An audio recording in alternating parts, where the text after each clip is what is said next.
ஒரே இரவில் சிக்கிய 5 டன் ரேஷன் அரிசி கடத்திய பெண் ஆட்டோ ஓட்டுநர் உட்பட 4 பேர் கைது.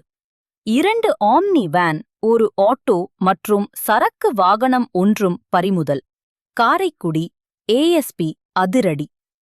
காரைக்குடி செட்டிநாட்டு பகுதியில் ஏஎஸ்பி ஆசஸ் புனியா தலைமையிலான தனிப்பட காவல்துறையினர் அதிகாலை வாகன சோதனையில் திருப்பத்தூர் அச்சுக்காடு பகுதியில் இருந்து அதிவேகமாக வந்த ஆம்னி வேனை நிறுத்தி சோதனை செய்ததில் 300 கிலோ ரேஷன் அரிசி கடத்தி வந்தது தெரிய வந்தது.